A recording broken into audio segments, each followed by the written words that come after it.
Today we're going to do a closed seam with finished edges. So I'm just going to line up my two pieces of fabric. I've got them facing right sides together with the edges together. I'm lining it up to my 5/8 of an inch seam allowance, or 1.5 centimeters.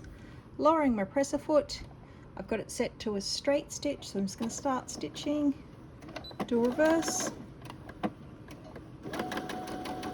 We'll do a reverse at the beginning and end of each seam to lock it off and keep it nice and strong.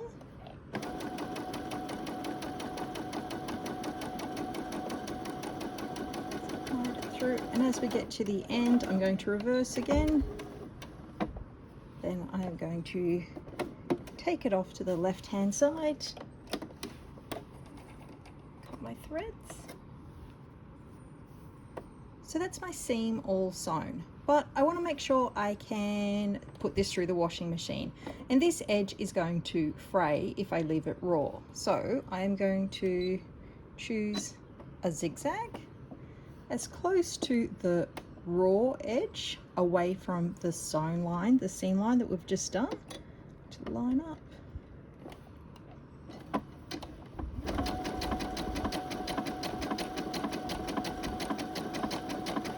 I'm just going to go right along the edge, and the zigzag will stop your seam from fraying so much in the wash, which means your garments will last longer,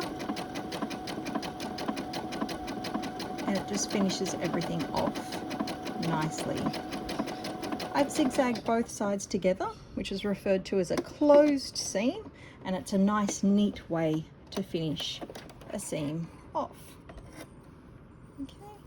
So we have our straight stitch line with our edges zigzagged.